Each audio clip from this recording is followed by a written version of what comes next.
All right, Kyle, welcome to Living Off Rentals. Thank you. I'm so happy to be here. Thanks for inviting me to your show. Yeah, thanks for taking the time. I know you're a very busy man. We were talking a little bit before this. You've got a baby on the way and three little ones, so that's amazing. It's I'm trying to juggle two, like a 1-year-old and a 3-year-old, and I feel like I don't know which way is up a lot of the time. So Sure. to have four is incredible. I can relate. Yeah, I can relate to that. Yeah.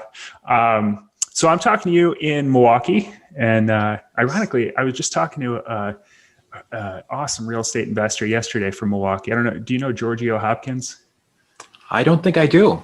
I'll have to introduce you guys. He's awesome. Yeah, he's a former Marine officer, and or I guess they say once a Marine, always a Marine, but he was a Marine officer, and he's now a commercial real estate guy. He's real big into commercial real estate, really sharp dude. So I'll write down the name and check him out. Yeah, I'll introduce you guys. But yeah, so I'm in Beverly Shores, so we could probably see each other with binoculars across Lake Michigan. Right. So I'm right on the southern tip of Lake Michigan, and this is actually the last podcast interview that I'm doing in this house, in this office, because tomorrow we're moving to Valparaiso. Awesome. We rehabbed a farmhouse over there, so I appreciate you being my last guest in this. Go out with a bang, right? That's right. Save the best for last, right? Yeah. So I've been through there, and we're both two Midwestern guys, and the name rings a bell. Yeah. It's we like it down here. So we'll have to get together once all this pandemic craziness is over. But for sure. But I'm excited about this interview today. I have read a lot about you, and I listened to the Bigger Pockets podcast that you're on, and I know you've built up a really impressive portfolio in a fairly short amount of time. And I know you've probably learned some key lessons along the way that'll help this community. Definitely. So I definitely want to dive into those. But you started shortly after college, right? I mean, can you kind of walk me through how you got started? Sure. So, I mean, if you don't mind, I'm going to back up just a little bit. Yeah, absolutely. My parents were missionaries. So I was born in the city of Milwaukee, Wisconsin. But when I was a young kid, they started learning how languages worked, and their goal was always to move overseas and do mission work. So when I was 5, we went to Africa, and we were there for 2 years. My parents learned French in a country called Guinea, ended up leaving that country, came back to the US for a bit. And then when I was 8, we ended up going to Mexico to do some more mission work down there. We were there for 10 years. I graduated high school in Mexico. So if you've heard of the border town of Juarez, we were about 5 hours south of that, in a city called Chihuahua, about 1 million people.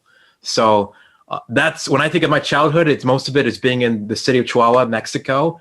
A lot of great memories. And it was I think a good way to permit me perspective on life. You can see like the extreme ends of poverty, and obviously come back to the U.S. and see some of the wealthier sides of things. But that was definitely a way to get exposed to some extreme poverty.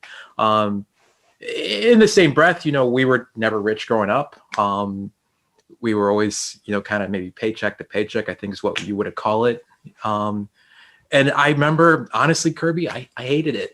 Yeah. I hated it so much. And there's not a lot of rich missionaries, I don't think. Yeah, not probably a good thing. Probably not doing something right. But as a kid, it's just, you maybe want to have pizza or go out with friends, and it's always, it really was kind of a struggle. And I don't think it was a bad thing. It taught me a lot, but at the same time, I was always under my breath thinking, when I grow up, I want to make a little bit of money just so we're not living paycheck to paycheck. Right. And at the time, the only way I knew how to make some money and be okay was either to be a lawyer or be a doctor. So I thought that was my career path. I always open to sharing and helping with people, people with stuff. So that's where I thought, well, maybe I should be a doctor and go down that path. And so I graduated in 2008 from high school, and immediately went, obviously, the college route. And I was a pre-med student. And, I loved science, but I didn't enjoy studying it. So I was maybe a C, B student. I wasn't failing, but at the same time, I wasn't passionate about it. Mm-hmm. I knew something was always missing. And, my peers, the folks who are now the doctors, in the residency, they were passionate about it. And I could always tell, like, they would study and pore over this stuff for hours, and I knew something was missing. So fast forward, now I'm kind of a junior, senior in college, wondering what I'm going to do. I'm facing graduation, and I can either go on for 4 more years and double my student loan debt or try and figure something out. And I remember watching the news, and this was probably 2012, 2013. The news was saying, oh, interest rates are going to start climbing up. If you ever want to buy a house at a reasonable interest rate, the time to do that is now. So they probably would have been shocked at the interest rates now. 10 years later. Obviously, we know that interest rates didn't really move too much, and by and large, they're the same what they were 10 years ago. Yeah. But I remember just kind of watching that on the news and being like, man, people always talk about living with regret, and if I ever want to do something, I guess the time really is now. And so I was a senior. I was in my last semester, and I was only taking 2 classes, and I was also working full time. So I had a W-2. I was working at Best Buy, making $12 an hour. I had my W-2, and that's what allowed me to pre-qualify for an FHA loan. Mm-hmm. And that's what kind of dipped my toe into real estate. I think another thing that kind of lit a fire underneath my butt was my wife was pregnant with our first child. So, I'm kind of telling myself, if man of the house, you got to take care of stuff, buddy. You got to get serious about it. And got pre-qualified. Put an offer in November. It was a short sale on a duplex, just doing kind of the house hacking thing. It was a side-by-side duplex. Put the offer in November, got it accepted. Short sales can kind of drag out a little bit. So we didn't close in this till February. And then the baby was born in April. So it was kind of, call it a fatherly nesting, process. But 2013 then when you closed? It was 2014. 2014. So I put the offer in 2013. I graduated like that December, and then I was still working full time at Best Buy, and closed in April, or excuse me, February, and the baby was born in April. Okay, and that you said that was a 2-unit? That was a duplex. Yep, duplex. 2-unit. Okay. Kind of the side by side, which I think are in slightly higher demand, and I still own it today. But we fixed it up a little bit. We didn't have a ton of money, but we painted it ourselves. It was very organic, kind of grassroots deal. Got some family to help us out a bit, and got it rented out. I bought it for $119,000. My mortgage was around $1,050. Got the other side tenanted out, and that tenant's paying $950. Wow. So I was pretty much out of pocket $100 plus the water bill. Owners typically, they pick up the water bill. So that's when the kind of light bulb went out over our head to say, wow, this is really powerful. We were paying, the whole thing on a rent before that. And now we're kind of building equity, paying down a mortgage, and basically out of pocket, call it $200 a month, on this rental. So that's where, like I said, the light bulb went out, or the light bulb went off, and I wanted to work somehow in real estate. I didn't know anything about anything. I just graduated. I was working at Best Buy. One thought was to become an agent. There was a lot of different ways I could have gone. I decided to work for a commercial real estate research company. And think of it as like a commercial MLS. There's a couple of these different groups that are kind of running around. CoStar, I think, is probably the leader in that field. But I worked for one out of, they were based in Kansas City, and they were real focused on the Midwest. And I thought that might be a good fit. So, I was born in Milwaukee, but didn't know much about Milwaukee because I came back when I was 18, 19. And this is really how I got to learn the market, because I was driving around Milwaukee, I'd say call it 40 hours a week. I mean, full time, driving around Milwaukee, getting to know the neighborhoods, getting to know some of the commercial landlords, and some of the commercial tenants and how that whole process worked. And this was totally foreign to me. I didn't know anything about it before that. So that's, I think a lot of folks probably start in residential. My foot in the door was actually commercial. And I didn't have a degree in this. I had a biology degree, but it was a great way to kind of cut my teeth and learn how commercial brokerage works a little bit. Yeah, that's a smart way to do it. Yeah. Yeah. And someone's paying you while you're learning. Right. Yeah. Right. Yeah, that's awesome. I want to pause there and go back to your first Okay. unit real quick. Or I'm sorry, your first purchase, the 2 unit. So what is that worth now? It's probably worth double right now. Wow. It's probably 225 to 240. Someone asked me actually yesterday, they're like, Kyle, would you ever sell it? I'm like, I really wouldn't sell it. You'd have to probably give me 350, like something ridiculous for me to even consider it. It brings up something I think we were talking about earlier, where you've always got to protect the foundation, like take care of your living expenses and the food. And sort of maybe fast forward a little bit, I ended up buying 5 more townhomes within a block of this property. Wow. So between 2014 through about last year, where I could still get a decent deal and stuff, I bought 5 more townhomes. Now I have 6 over there, and that's kind of, I call it the foundation, where it takes care of some basic living expenses. It's not enough to live off of, but at least the mortgage and maybe some food is covered. I think call it the first step in getting to that living off rental phase. Yeah. So it would take a lot for me to sell them. I've got some decent equity in them, and then of course the cash flow is there. Yeah, that's a good way to look at it. Like kind of setting aside properties to cover those basic expenses, and then you can kind of branch out from there. So, I think that's probably the smartest strategy for anyone who's just getting started. I wish I could go back and buy a 2 to 4 unit initially and just keep doing that for the next. I started in real estate right out of the Army full time in 2011. And, I think about it and I'm like, if I just would have bought one of those a year for the last 10 years, and initially living in one side of them, like you did, eliminate your housing cost. I mean, that's the biggest cost in everybody's budget. If you can eliminate that, and then, of that 900 that you were getting paid while you live there, a chunk of that's going toward your principal. I mean, they're covering essentially your entire mortgage, and it's going into basically a savings account for you while the property is obviously appreciating too. So it's just such a powerful, I mean, the difference between doing that and not is massive, like, hundreds and hundreds of thousands of dollars, not just the appreciation that you made on it. So that's amazing. Yeah, for sure. So I'm go ahead. And I'll say, I tell everyone, including my own tenants, I'm like, yeah, if you can buy a duplex, it's not a bad idea.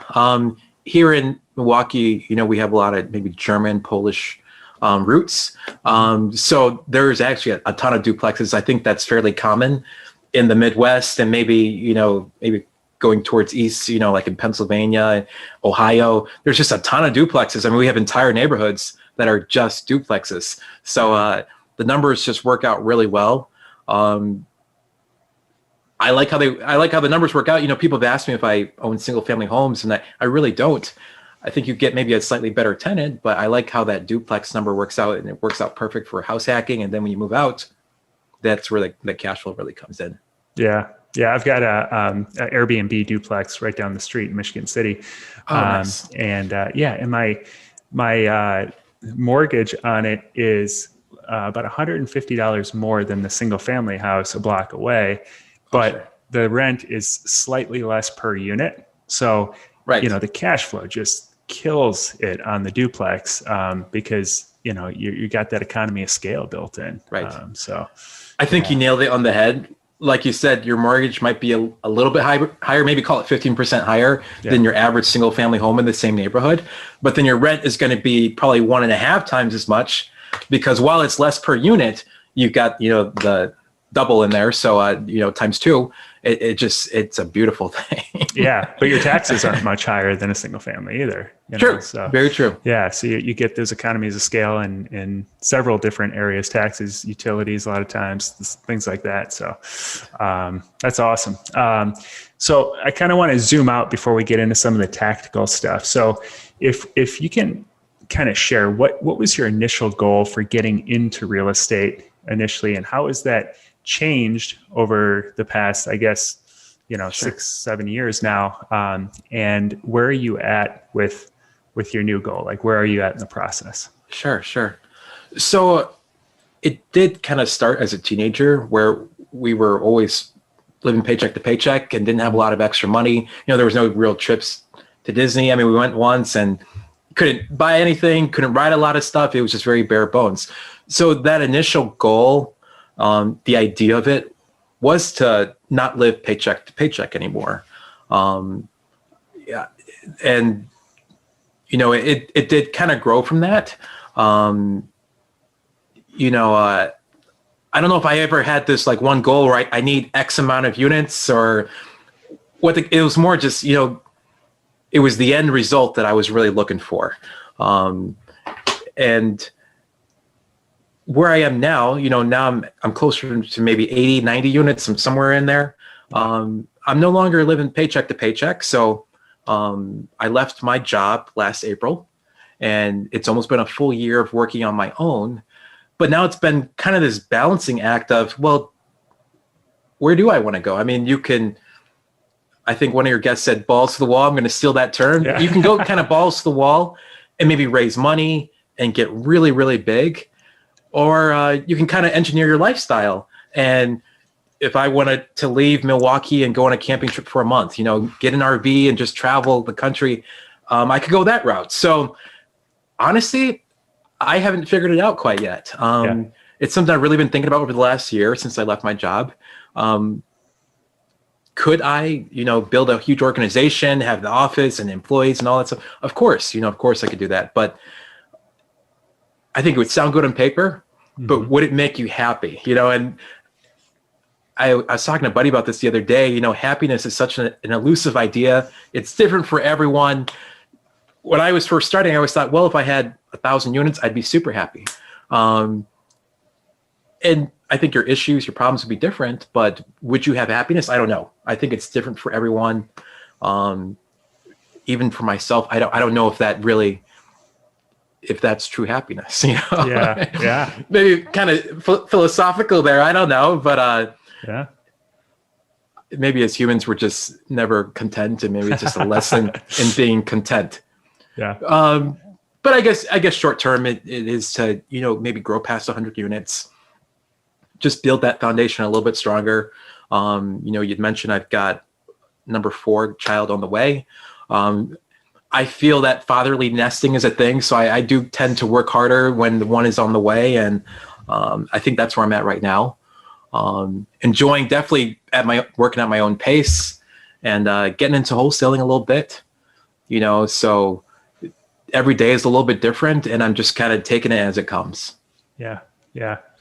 I love asking this question and, you know, and hearing different responses from different people, because it's something I think about a lot. I think a lot of people initially, it's like, for me, exact same. Like I wanted just some level of financial stability, and that's why I got into it. And then, you know, very quickly you can gain that. And then it's like, what's next? And there's a lot of going back and forth, because then once the options open up, then it's the hard thing is like staying or picking an option that, you're right, is going to make you fulfilled and happy. And, you know, it's financial freedom isn't the end goal, you know, that just gets you to a place where you can do a lot of different things. So where you have options, right? Yeah, exactly. Yep. So, so I think that's good. And I think that's going to, you know, it'll be good to check back in with you, you know, in a year and see how it's evolved again. Cause I think it's constantly evolving what that goal is. So I think as younger people, maybe entrepreneurs, it's easy to watch like a movie, like call it Wall Street, you know, the old Wall Street movie, and they're working constantly, they're working hard, and think, well, that's what I want to do. Priorities maybe can easily change once you have a family. Would I feel differently if I was a single guy? Maybe, you know, call it the aging millennial, right? I mean, I was born in 1990, so I'm like right in the middle of that millennial generation.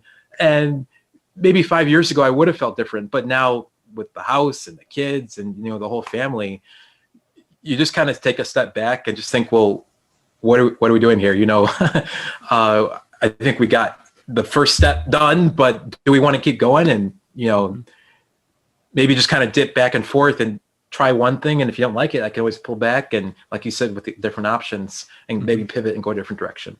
Yeah. Absolutely. Yeah. And so I'm curious, what was the best source of information that you found when you were first getting started? Like, how'd you, I mean, obviously Sure. you had to teach yourself this a little bit in the beginning. So how'd you do that?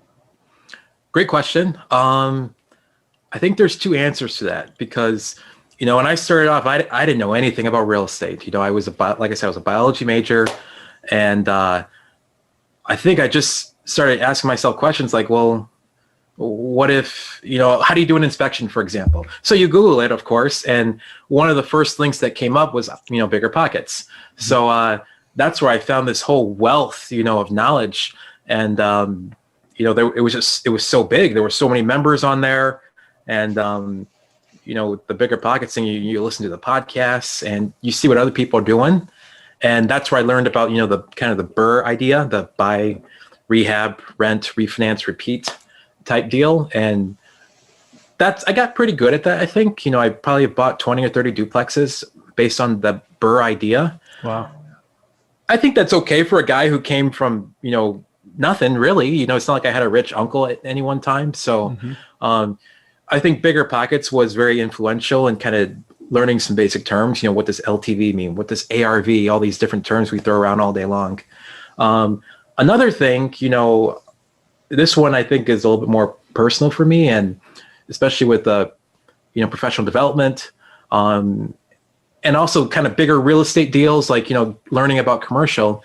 It is local to Milwaukee, but there's something called the Associates in Commercial Real Estate ACRE program, and it's a program that has been kind of set aside for minorities, people of color and women, and teaches them about commercial real estate, and that's where I learned things like maybe cap rates. And that was a great program. The people there were just so giving. If there's no ACRE program in your city, I think that's okay. I think how you get around that is you just network with people who are doing what you want to do.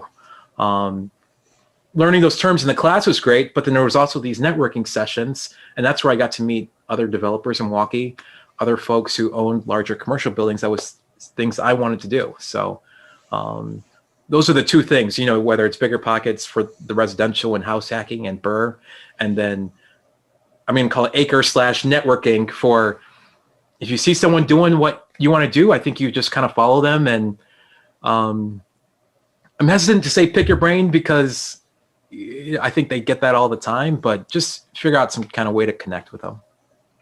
Yeah. Yeah, I agree. I was just thinking about that the other day. Like, I think first off, that's great advice. I think networking is a key way. Find people that have done what you want to do, emulate them. But it's funny. I've had people reach out and they're just like, hey, I heard your podcast. I want to jump on a call. Like they haven't done any of their own research. Like right. they haven't like looked into any. It's like it almost feels like there's like no. They're not willing to invest in themselves, but they want me to invest in them, and so, and sometimes like, I think, well, you could ask that question maybe in the Facebook group and other people could get value out of it and it could help grow the group and stuff like that. But they're just like, let's just jump on a call and, spend an hour with me, like answering the most basic questions that you've already answered in like some of the videos and stuff. So I think like you said, like, don't pick their brain, like, try to add value, like say like, what's the best way to add value and think through like how you can mutually benefit each other. And I think you're always going to do a little bit better, especially in the beginning, if you approach it that way. I think a good way to think about it is you can't cheat, you can't skip to the finish line and just say, okay, Kirby, give me all the answers, start from A, go to Z, and just tell me what I need to know so I can do this deal. I think you need to, you need that blood, sweat, and tears. You got to be frustrated a little bit and be mad and just think, I got to win. How can I be a student of real estate? How can I learn this stuff on my own? But when approaching people to network with, I think it's best to ask a very specific question and just say, Kirby, how does this work? Can you just help explain, call it cap rates to me? And just leave it at that. And maybe you answer the question and then just say, thank you. I appreciate your help. If I have a question in the future, do you mind if I reach out one more time? I think people are better responsive, to that. It's a better response than just let me pick your brain, open-ended. I'm willing to tell my story, but does that get you in your first deal? Maybe not so much. Yeah. So kind of getting into your portfolio then. So you've got 80 to 90 units. Can you kind of give me a breakdown of what those units are? And then I'd like to get into maybe the best deal that you've done, some lessons learned from that. And then let's dive into the worst one, not to, throw salt in any old wounds or anything, but, Okay. I'm sure there's some good lessons there as well. Sure. So, like I said, about 80 to 90 units. Let's see, about 40 of those units, so about half of them are duplexes. Most of those were acquired through the Bur method. Obviously, the first one was an FHA loan. On one of them, I put 10% down. That was maybe 5 years ago when things were a little bit softer and you could do that kind of stuff. But most of it was Bur. So buying with hard money, fixing it up, getting it rented out, and then refinancing. That's about half the portfolio. And then I own a 24 unit. I've got some partners on that deal. And then there's 2 small retail buildings and then 2 small office buildings. And those are, had to get a little creative on some of those. The 2 retail buildings, I bought those at auction. And that was just a kind of an under the radar deal. I got in with some pretty good equity. And then the office building, I actually got that on the land contract. It was not my first land contract. And for maybe, I don't know if your audience knows this or not, but a land contract is kind of where your seller plays the bank. Typically, the owner of the property owns it free and clear. And maybe they believe in you, or maybe they have a reason to sell you the property this way, but they're willing to take a note, a mortgage note from you, and you pay that seller directly. There's a lot of, there could be some tax benefits for your seller, which is another reason why they may want to do that. But that's how I got into that office building. When it comes to my best deal and maybe my worst deal, I really think those townhouse duplexes were some of my best deals. And that's why I'm so hard pressed to sell them. Each one was acquired uniquely.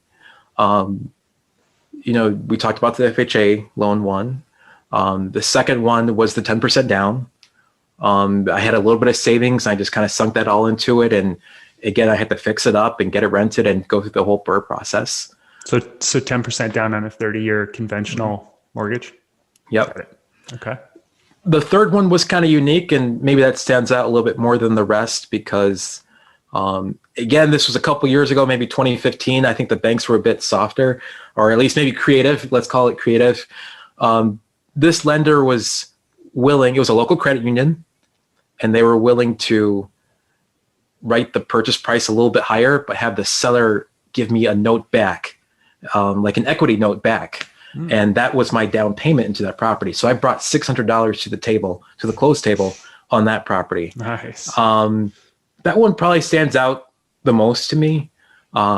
It's, at least in my market, I think that's impossible to do these days, with getting equity from the seller and just writing the purchase price a little higher and writing it all in the contract, spelling it all out. The seller was aware of it. Obviously, the bank knew.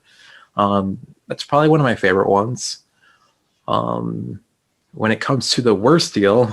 Well, real quick before we get in the worst, yeah. I just wanted to put a exclamation point on that credit union point that you made. Oh, yeah. I think I've heard a lot of people recently talk about working with credit unions, and that was how they got deals done.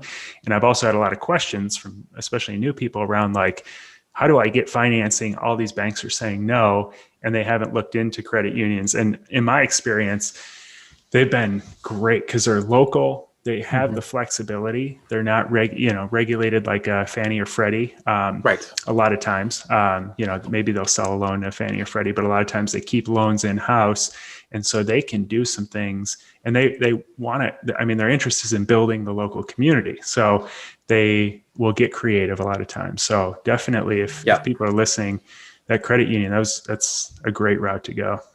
And Kirby, this is one of those things where it takes blood, sweat, and tears. I mean, this was probably about a year or two ago, but I reached out to 50 local banks and credit unions, trying to get some of these deals done. It took time. It wasn't easy.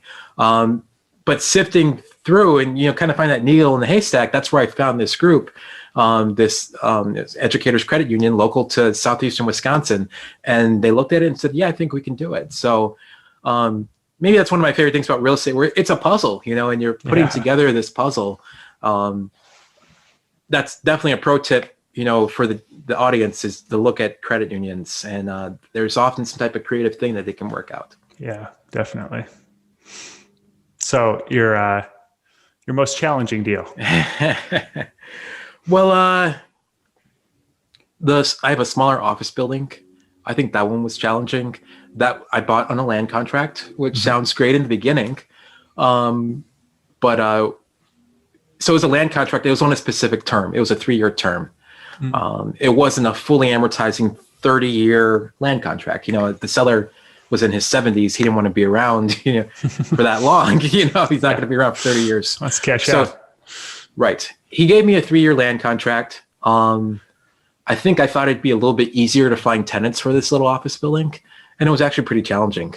And then the note became due. It matured April of 2020. And obviously, that's almost a year ago. It's fun to look back maybe in hindsight, but when that loan was maturing, COVID was really kind of ramping up. And, it was a relationship that I valued. It's someone who I valued. I didn't want to damage that relationship. But I couldn't get a loan anywhere. No one, for about 2 or 3 weeks, no one was doing any lending. And this was right when that note was maturing. So for a while, it was maybe a little scary. I think I had maybe 4 or 5 other deals that I was on hard money with. So I'm paying this high interest. I'm trying to get these deals stabilized. And there is literally no one who will refinance these loans. So maybe I'll just call it that time period was a challenging time period, with getting that office building and then getting 3 or 4 other loans refied into long-term debt. Again, I had to go back to the grindstone, blood, sweat, and tears, and just reach out to a ton of lenders. I found a group to refinance 4 of my loans, and that was just really helpful and getting me through. I think that was the scariest moment of the pandemic, which is basically April, May, June. It was a tough time. Obviously, it was some tough conversations with this guy, but I held up my end of the bargain. He got paid off. It all kind of worked out. Learned a lot through that, just planning for the future and not overestimating, just being conservative in numbers, things like that. But I'm not going to call it my worst deal, but it definitely had some hair on it. It was definitely challenging, and thank God got through it. So you approached him and just said, I need a little bit extra time. I'm going to get it done, but I just need some extra time, basically. Yeah. And his response was, no, I'm not going to do that for you, Kyle. I need the money now, or else I'm going to talk to my attorney. And I was like, oh my God, don't get all excited, Yeah. But, he knew I had a young family. I'd been paying him on time for the last 3 years. Yeah. I think that goes back to the fact where reputation matters. Don't burn bridges. And he ended up calling me a little bit later in the week and just saying, Kyle, everyone's going through a tough time.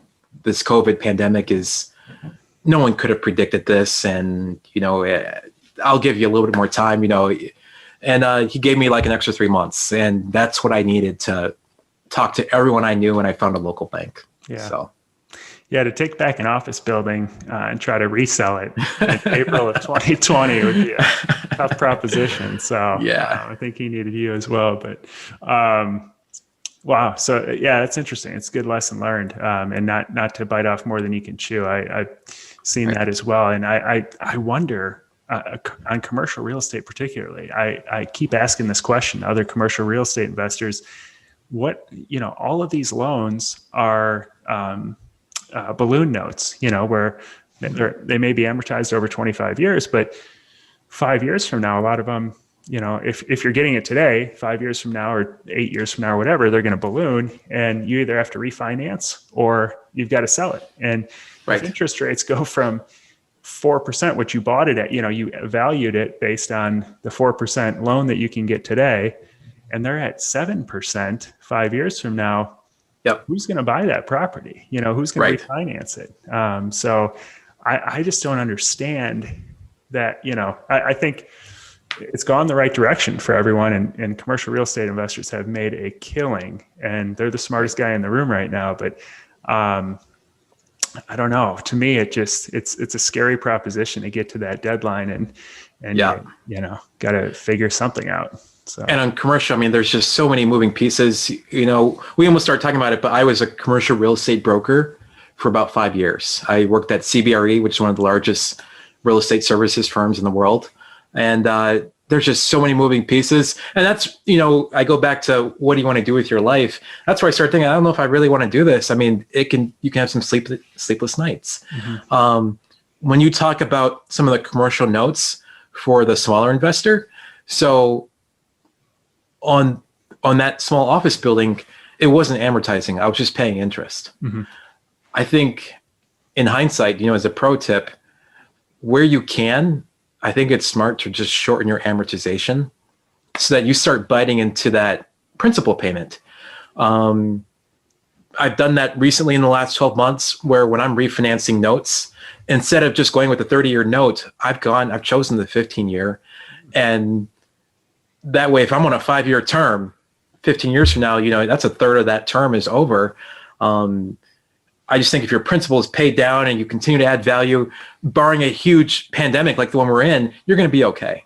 Yeah. But if we do have this pandemic and there is some type of cost or correction, if you're paying down the mortgage and you're on a 15-year, you're in a lot better shape than you were 5 years ago. So, like I said, where possible, I refied a 4-unit a couple months ago. I'm doing a duplex now.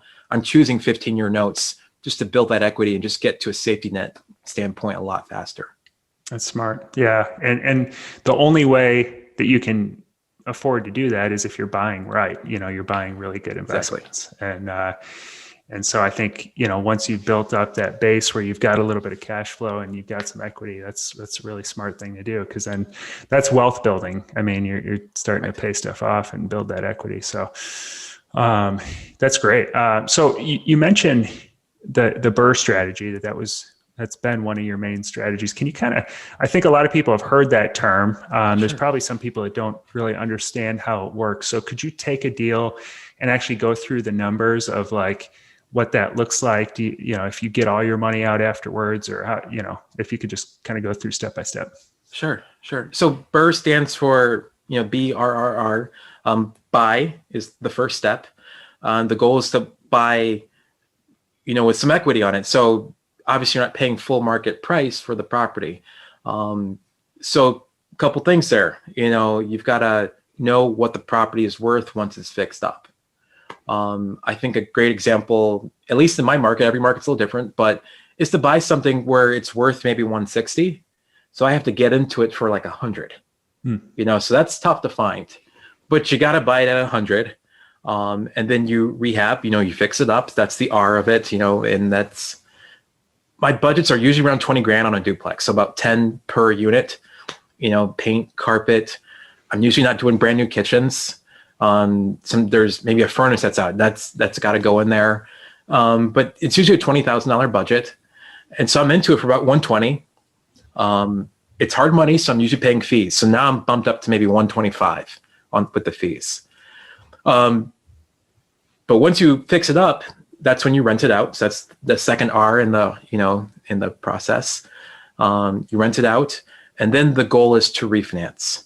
And I think the refinance part is always kind of the dark horse. It's like, well, I get fixing it up, I get renting it out, but the refi is where you got to find a lender that can look at your valuation and not look back at what you paid for the property. And it's common for a lot of local banks to look back on what you paid for the property and not look at what it's currently valued at. So that part was maybe the toughest part for me. I think on another podcast or another episode, you were talking about how it's good for the go-getter and the guy to make the decision to be paired up with the person who, not analysis paralysis, but just thinks about things, so that they can kind of complement each other. And this is, I'm hesitant to say think and plan, because I think people can fall into analysis paralysis. But at the same time, you do have to plan, especially the refinance part, and just kind of have an idea of who your refinance lender is going to be. I don't know if you have show notes, but I'm happy to give a couple lists of lenders. Yeah, I absolutely. think typically the best bet for the refi process, this part is to find like one of the national hard money lenders. I actually like them more than the local banks because they know exactly what Bur is. They get it all day long. They have everyone in the US calling them about doing these deals. And there's kind of a lot of them running around the US, and I've refied with a lot of different groups. I call them national hard money lenders, but they have no seasoning requirements. So a lot of local lenders will have a seasoning. You got to own it for 6 months before we look at its future value. They don't have that. And they also aren't looking at your taxes and bogging you down with how much money you're making. It's just focused on that deal itself. So there's a couple national hard money lenders. I think they're the best bet. And they're usually at 75% of value. Okay. I was going to say, what are the name of a couple of them? So Title Loans out of Houston. I've worked with them a couple times. Lending One, I believe they're in Florida. Constructive Loans, that's another really good group. Or it's DM3 Group. The guy's name is Don McCorkle. He's done a couple loans for me. Vizio is another one. They're 30-year fixed mortgages. You're paying a little bit more in interest, so it's maybe 6.5% to 7% interest. But a lot of stress is just taken out of the equation. And they're not saying, well, give me your W-2s. It has nothing to do with the person itself. It's all to do with that property. They do look at your credit score, so you can't have like a 420 or whatever the case is. But if you have decent credit, getting these loans refied and doing it on a volume basis is entirely possible. And that's how I did it. So that's kind of that process. Obviously, the last hour is just repeat, try to get most of your down payment out and repeat the process. Yeah. So they'll come in, they'll value it at 160, give you 75% of that, which is, like one. Call it 120. 20. Okay. So you're shooting to get all your investment out of it. 100%. 100%. That's amazing. And I think the worst I've ever done is I had to bring $8,000 to the table. Wow. That's great. Which is not too bad because, I almost got depressed about it. I was upset. I was like, man, I got to bring this $8,000 and I was upset about it. But then I kind of took a step back and thought, well, if this had been on the MLS and I would have just bought it, I would have had to put 20% down, which would have been 30 or 40 grand. So if I get, a little scarred on $8,000, not too shabby to be on a 30-year fixed mortgage. Obviously every market's a little different. I think Milwaukee is the perfect Bur market. Don't tell anyone else I said that. Yeah. But I keep saying the same thing about Northwest Indiana. So okay.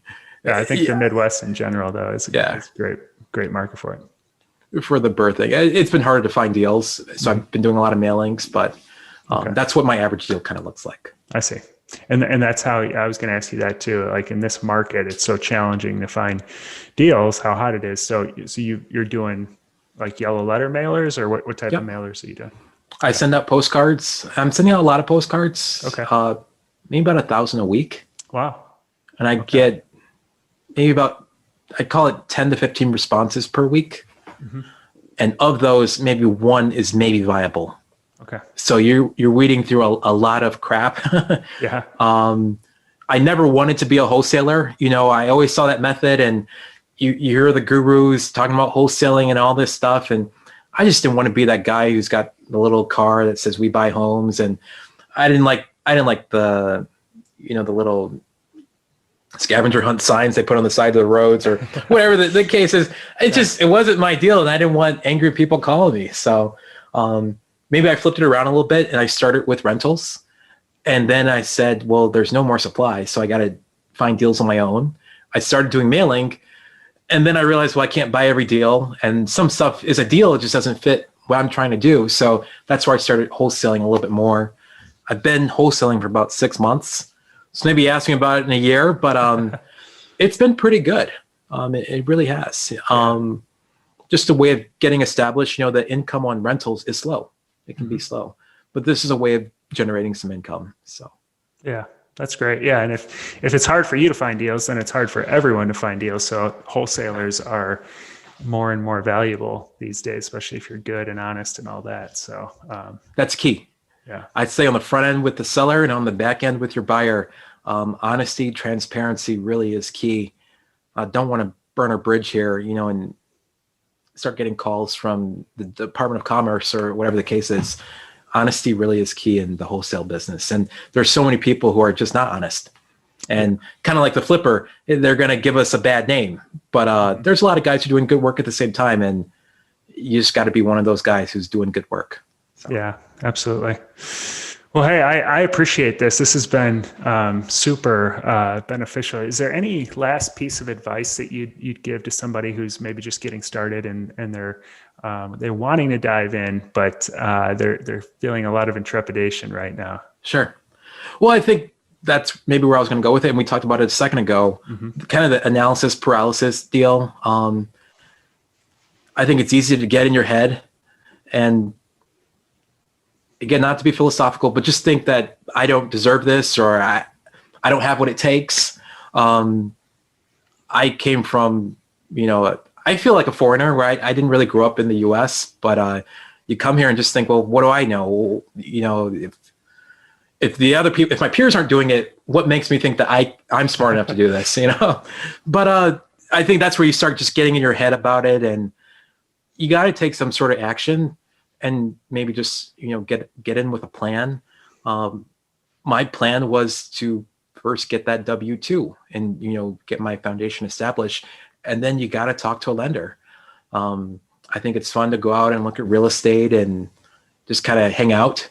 But that's not doing business. I think getting pre-approved is doing business. That's kind of the hard work.